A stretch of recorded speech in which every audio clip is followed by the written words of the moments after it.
GPA five শিক্ষার্থীদের অনেকেই জানে না জিপিএ মানে কি। বাংলাদেশ সম্পর্কেও তাদের ধারণা কম।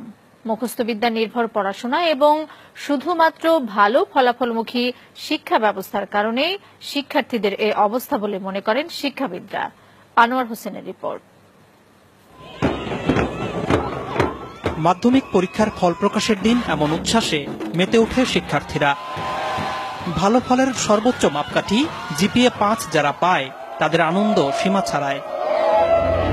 প্রশ্ন উঠেছে বছর বছর পাশের হার আর জিপিএ-৫-এর সংখ্যা বাড়লেও শিক্ষার মান বাড়ছে কিনা। এর জবাব খুঁজতে আমরা কথা বলি এবার এসএসসিতে পাশ করা কয়েকজন শিক্ষার্থীর সঙ্গে, যাদের মধ্যে ৬ জন জিপিএ-৫ পেয়েছে। তাদেরকে আমরা কিছু প্রশ্ন করি। জিপিএ এটার পূর্ণাঙ্গ রূপ কি? জানি না, এখন মনে পড়ছে না। GPA grading point. এসএসসি এটার পূর্ণাঙ্গ রূপ কি? এখন আমার মনে পড়তেছে না।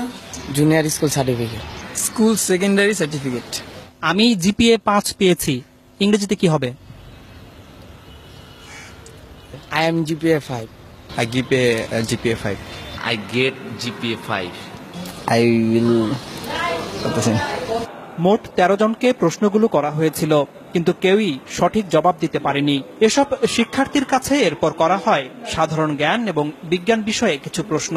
পাঠ্য বইতে বিভিন্ন সময় পড়লেও খুব কম প্রশ্নেরই সঠিক উত্তর দিতে পারে তারা।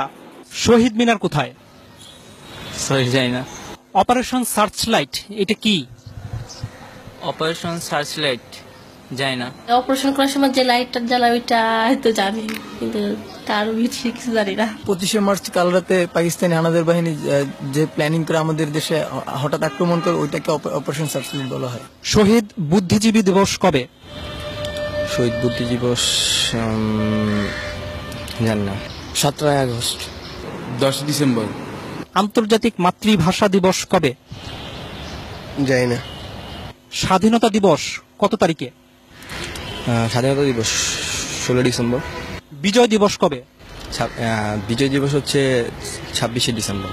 জাতীয় স্মৃতিসৌধ কোথায়? জাতীয় স্মৃতিসৌধ হচ্ছে পাই না। রণসঙ্গীত কে রচনা করেছে? পারি না। রবীন্দ্রনাথ ঠাকুর।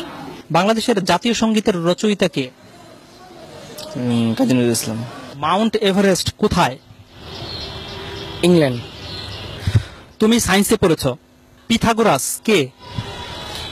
একজন ঔপন্যাসিক। নিউটন কোন তত্ত্বের জন্য বিখ্যাত? জানি না। আইনস্টাইনের কোন তত্ত্ব কি তোমাদের পড়িয়েছে?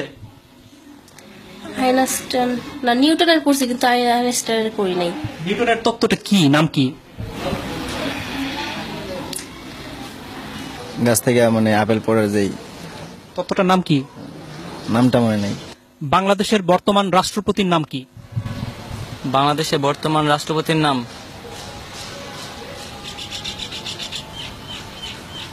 জানি না।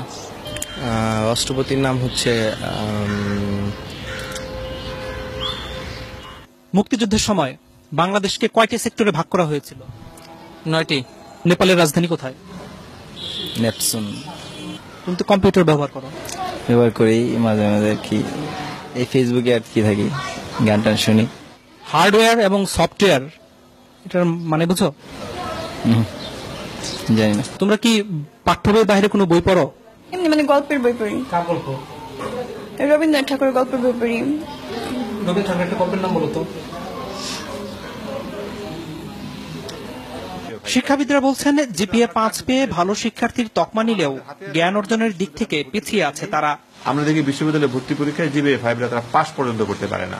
তার মানে যারা জিপিএ-৫ পেয়েছে তারা যেটা শেখার কথা সেটা শিখে নাই। তার মানে হচ্ছে কি এই জিপিএ-৫টা সত্যিকার জিপিএ-৫ না, তাদের হাতে জিপিএ-৫টা তুলে দেওয়া হচ্ছে। এখন শিক্ষার গুণগত মানটা যদি বাড়ানো না হয়, তাহলে শুধুমাত্র সংখ্যা দিয়ে আসলে কোনো লাভ হবে না। এদিকে শিক্ষার্থীরাই জানালো কেন তারা এসব প্রশ্নের উত্তর দিতে পারছে না। প্রথম কথা হলো আমি সংবাদ বেশি দেখি না, নিউজ পেপার পড়ি না। পাঠ্য বইয়ে যে সিলেবাসটা দেওয়া আছে ওই সিলেবাসের মধ্যেই সবসময় সীমাবদ্ধ থাকো। ওগুলো সায়েন্সের সাবজেক্টগুলো একটু বাইরে পড়ি, কিন্তু বাংলা সমাজ এগুলো নিয়ে আমার বেশি ঘাটতে আর কি, বেশি ওগুলো পড়ি না। তবে শিক্ষাবিদরা মনে করেন দেশের সাহিত্য ইতিহাস সম্পর্কেও জ্ঞান থাকতে হবে শিক্ষার্থীদের। বিজ্ঞান, বাণিজ্য, মানবিক বিভাগের মধ্যে তো আলাদা করা যাবে না। এটা এই দেশের যদি নাগরিক হিসাবে তারা বড় হয়, তাহলে তো এগুলো জানতে হবে। কোথায় শহীদ মিনার, কেন শহীদ মিনার, কোথায় স্মৃতিস্তম্ভ, কাদের স্মৃতিতে স্তম্ভ, এগুলো তো জানতে হবে। এটা না জেনে কি করে? তারা বলছে তাদের বাংলা সাহিত্যের ব্যাপারে, ইতিহাসের ব্যাপারে আগ্রহ নেই, মানে এটা আসলে তাহলে মানে তার কি পূর্ণাঙ্গ শিক্ষা পাচ্ছে? না, একেবারেই না, একেবারেই না। শিক্ষা সংশ্লিষ্টরা বলছেন শিক্ষার্থীরা মুখস্থ বিদ্যা নির্ভর হয়ে যাওয়ায় তাদের এমন দশা। বছরের প্রথম থেকেই যদি তারা কোচিং মুখী হয়ে তারা শুধুমাত্র চ্যাপ্টারগুলি মানে সামারাইজ করে ছোটভাবে ওইভাবে শেখানো হয় নাম্বারের দিকে তাকিয়ে, তাহলে তার জ্ঞান তো বাড়ছে না, মেধাও বাড়ছে না। আমি বলবো যে মেধার অপচয় হচ্ছে। এর প্রভাব পড়েছে চাকরি ক্ষেত্রেও। চাকরিদাতাদের অভিজ্ঞতা বলছে যেসব শিক্ষার্থী ভালো ফলাফল করেছে তাদের একটি বড় অংশই ইন্টারভিউ বোর্ডে ভালো করছে না। ট্রাফিক জ্যাম নিয়ে কিছু একটা লিখতে বললাম, বা এখন হয়তো ওয়ার্ল্ডে কোনো একটা ইভেন্টস হচ্ছে, সে কোনো একটা খেলা টুর্নামেন্ট চলছে, বলে যে এটার উপরে লেখেন, যা মনে হয় আপনি বাংলায় লেখেন, ইংলিশে লেখেন।